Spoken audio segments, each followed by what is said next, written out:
Okay, moving right along, topic 3 is all about rate of change. Now, the rate of change is the rate at which one variable changes compared to another. So you can think about this like how many dollars it costs to get a liter of gas, how much you get paid per hour of work, the kilometers you travel per hour. Any of those things would be considered rates of change. Now, units are very, very important, or else the numbers have no meaning. Okay, so the dependent variable relies on the values of the other variables, and those are always going to go on our y-axis. The independent variable does not rely on other variables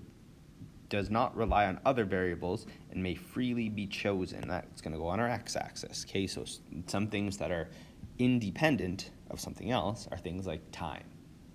Okay, time affects everything else, but nothing really affects time. Okay, we're going to list some examples of rates of change. So just like we did, we could have dollars per liter, kilometers per hour, miles per hour, miles per gallon. Any of those things would be considered rates of change. Okay, so that first example, the line graph below shows the mass of different volumes of olive oil. So mass is on our y-axis, volume is on our x-axis. So what is the slope of the line segment, including units to the nearest tenth? So if we're going to go find the slope, we need 2 points, and any 2 points will do as long as we know the coordinates of them. So I'm going to pick 0, 0, and 600 and 750. So our slope formula, y2 minus y1 over x2 minus x1, and we can go ahead and put in our values. So 750 minus 0, and on the bottom, we're going to have 600 minus 0. So if we do the subtraction, really we're taking away 0, so nothing happens. And if we divide, we get 1.25. Now I need units. So my units for y were grams, and my units for x are centimeters cubed. So for every 1.25, this is my slope. So as it goes up, my units are grams per centimeter cubed. Okay, so for every 1.25 grams of olive oil, it takes up 1 centimeter cubed of space. Okay, and that's really what the slope represents. Okay, so for every 1.25 grams of oil, it occupies 1 centimeter cubed of space. Okay, so grams per centimeter cubed, mass over volume. This is the way my units tell me to go. Example 2, Jared cycles from his home to a shopping center and then back again. The graph below shows his distance from home at various times. The distance from home is important. Okay, so from that graph, determine the slope of each line segment. So from point A all the way to point B, we could find the slope. So again, we're going to use our slope formula. Okay, our maximum y that we're going to go is 40. We can read that from the graph. And we're going to start at 0. Okay, our x value is 2 hours minus 0 hours. So if I do 40 divided by 2, I'm going to get 20. And then units, again, are important. So our units for y are kilometers. Our units for x, which go on the bottom, are hours. So in that first line segment from A to B, he's traveling 20 kilometers per hour. From B to C, that's a horizontal line. So I'm not going up or down, which means really my slope is going to be 0. So at that point, he's gotten to the mall or the shopping center, wherever he is, so he's shopping at that point. He's staying at that place. He really isn't moving back towards his home. He's staying at the mall. From C to D, again, we're going to use that slope formula. Okay, so here's C, here's D.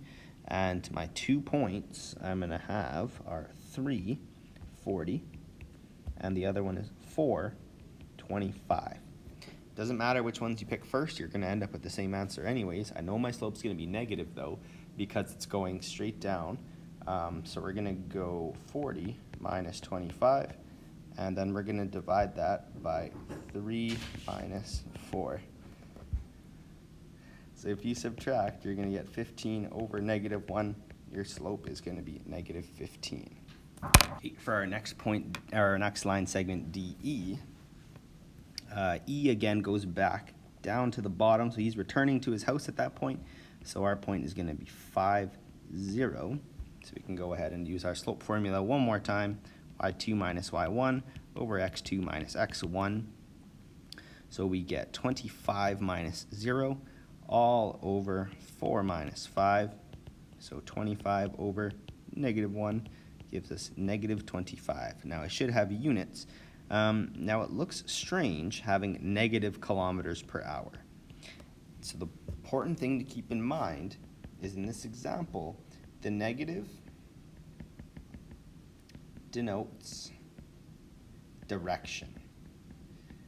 Okay, so this tells us he's not traveling in a negative speed, because that doesn't make sense. What it does tell us, though, is that he's traveling back towards his house. So really, he's traveling 15 kilometers per hour towards home. Whereas the first line segment, 20 kilometers per hour, he was really going 20 kilometers per hour away from his house. Okay, so just be aware of that. So the units for each line segment are kilometers per hour. And we've talked about what that slope represents. It's his speed. It's how fast he's moving on his bike. During which part of his bike ride did he travel the fastest? Well, if we look up above, we're looking for the steepest line segment, and that was going to be D to E. So maybe he was late getting home and had to rush so he didn't get in trouble. During hours 2 and 3, we have to describe what happened, and we talked about that's where his slope is 0. So at that point, he's not moving. His speed is 0. He's not moving. So maybe at that point, shopping, hanging out with friends, whatever the case may be. All we know is he's not moving towards his house. Okay, third example, and I think that is the last one, which we will go through for this video. So Ken and Jake drive delivery trucks. Ken gets paid $20 an hour, and Jake gets paid $16 an hour, and plus a $20 gas allowance at the beginning of each workday for using his own vehicle. Create a data table for each person during that 8-hour day. So for Ken, he gets paid just $20 an hour. All right, so if he doesn't work, he doesn't make any money. Now, it's going to keep going up for every hour, $20. Okay, that's 80, 100, 120, 140, and 160. Now for Jake, he gets paid $16 an hour plus a $20 gas allowance. So if he doesn't work an hour, he still gets paid $20. Now for every consecutive hour after that, he's going to be making 16. Okay, but he only gets that $20 once. So you can keep on adding 16 each time to be able to fill out this chart.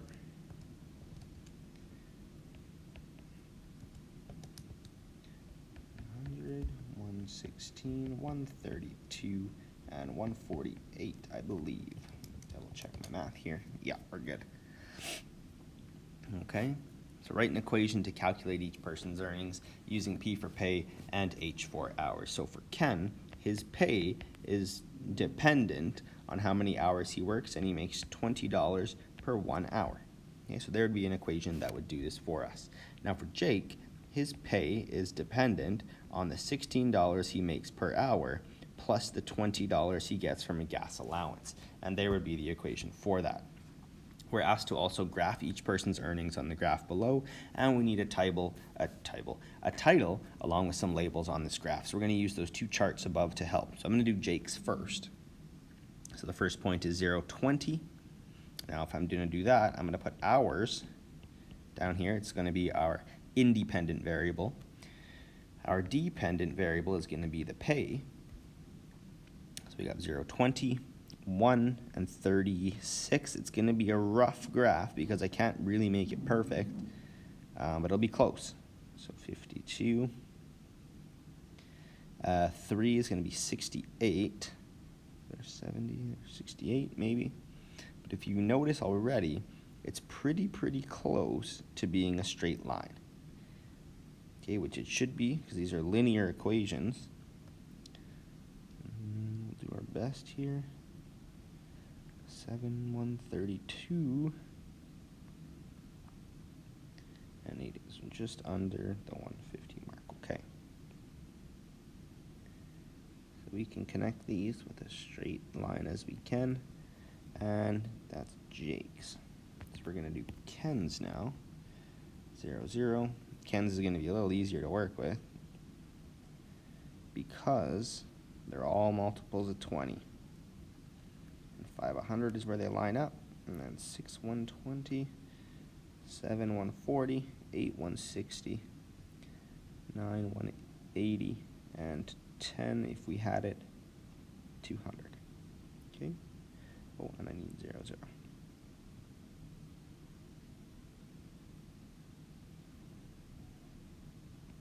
Okay, so there we go. And that's Ken. Okay, so who makes more money after 3 hours of work? Now we can look at the charts and we can clearly say that that's Jake, or you can look at the line in the graphs you've created. Now the blue line is above the red line, which means Jake makes more money than Ken. Okay, either one of those methods would be just fine. When will they make the same amount of money? Again, you can use the table, and it will tell you that after 5 hours, they're going to both make $100. If you use the graph, you're looking for the point where they cross, right on that intersection point. Now, my graph isn't perfect, so it doesn't perfectly line up at 100, but the chart will tell you everything that you need. Who makes money after 9 hours of work, and how much more? Now, our chart only goes up to 8 hours, so we're going to have to use our formulas to help us out. So for the first one, Ken, his pay is dependent, or $20 per hour after 9 hours, so that's 180. Now for Jake, his pay is $16 per hour, so 9 hours, plus that original 20, so 16 times 9, plus our 20, gives us $164. So it looks like Ken makes more money, and he makes $22 more. So that's 22 more for Ken. All right. What is the slope that represents Ken and Jake's pay for hours worked? Now you could use the points in the graph and come up with those slopes again, but really it's just going to be that rate of change. Now if you think about back what rate of change is, one of the ones we said was dollars per hour. And we're told in this question something about their pay per hour. So for Ken, his rate of pay, his rate of change in dollars made per hour is 20, and Jake's is 16. Okay, so these are our slopes for each respective person. Okay, so down below, again, some practice ones, so I'll scroll through. You can pause where you need to and try some out on your own.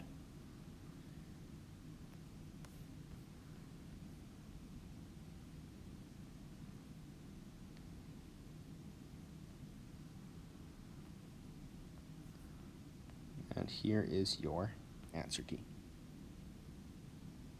Okay, so I hope this helps. In the next video, we will be moving on to another unit. I'm not going to do the rates part on this. So that's it for slope and rate of change.